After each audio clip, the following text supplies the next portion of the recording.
How y'all doing? My name is Dusty. This is Foxholler Homestead.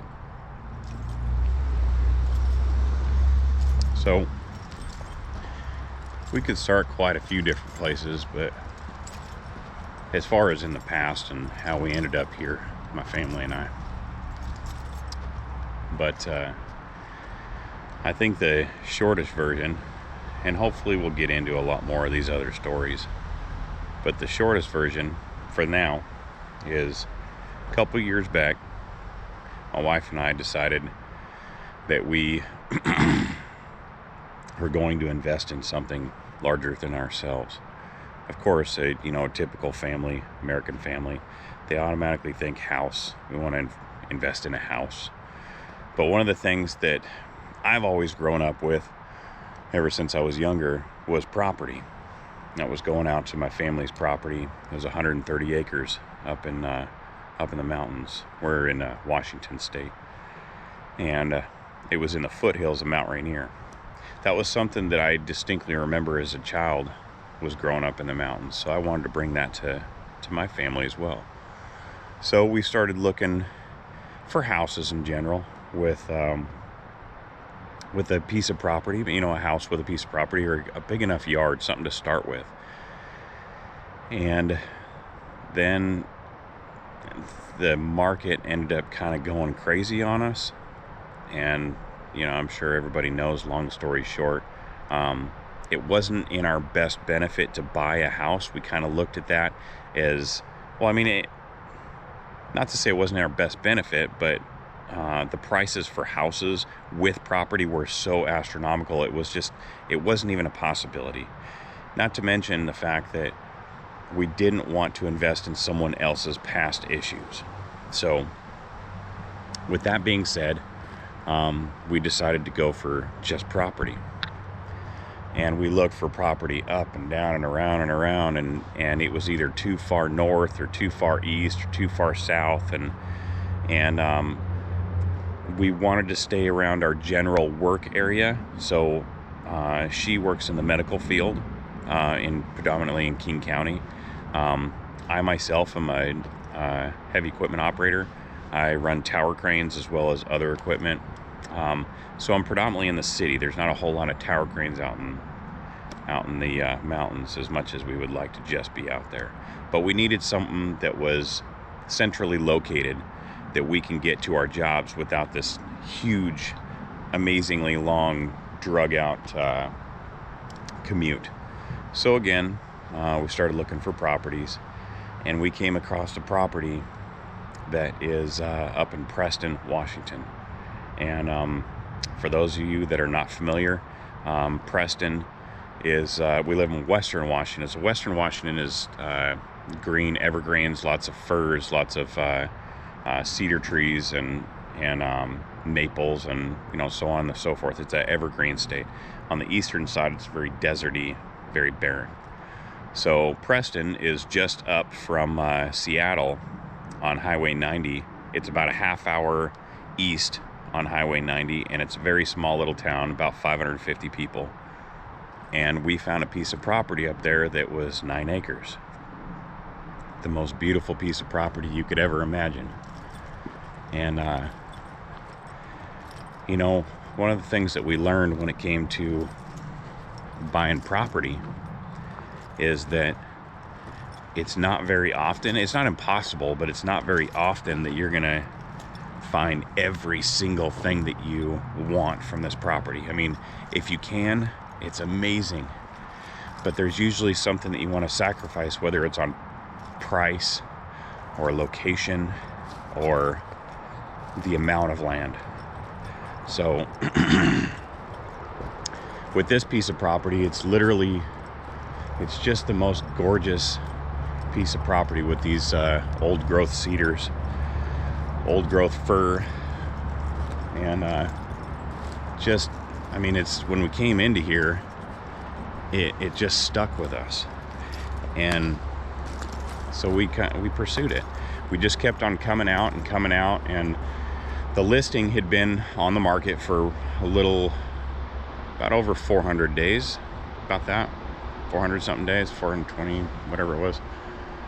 And one of the things that the listing had said was that it was 2 parcels, as we knew. It was undeveloped, completely undeveloped. There was an existent road, but that road, the driveway had not been maintained in 20 plus years. So there was some sloughing off where there's a creek, which you guys will eventually see. And the property, or the driveway, did go all the way up to the top of the property. Whether that's a driveway or just a service road, we don't really know, but that's going to be the beginning of our driveway. So we ended up getting a hold of the real estate agent, and we had ups and downs and rounds with someone we were dealing with. And it just, whenever you guys go buy property, try and find a real estate agent, someone that specifies in property. It's a lot different than buying a house. So we ended up ditching that guy, and we found the gentleman that we actually used, which his name was Chris. He just happens to be the previous owner. It was his listing agent. So usually that doesn't happen. Usually you want to get your own to work out the best interest of both parties, but it worked in our benefit, and we ended up with this great deal from a person, from an owner that was just an amazing man. And needless to say, this is where we are now. We signed the papers a couple months ago, and ever since then it's kind of been this roller coaster of trying to accomplish all these different things and all these new experiences about about permits and being in King County and the things that you're allowed to do and not allowed to do. You would think because you buy a brand new piece of property, or you buy a piece of property that's brand new to you, that you can go onto that property and do whatever it is you want. It's your property, but that's not always the case. And it's not the case here. So it doesn't deter us from, or doesn't, there's no buyer's remorse whatsoever. It's just a long, hard process. It's going to be that process for a long time. We got owner financing, and with owner financing, they don't do it for long term. So it's not like a 30-year loan.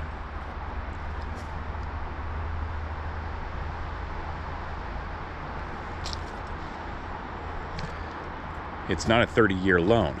So owner financing is typically like 3 years. So he holds the loan, holds the contract, and we pay him in hopes that we can either pay off the property after that 3 years, or before the 3 years, or we build and gain a construction loan, and then that way we end up dealing with a bank for a construction loan, and the bank combines that loan along with the property loan and takes it off of the person that we're purchasing it from. So that's what we're doing. And right now we're in the process of engineering. There was a CAD plan done. Engineering,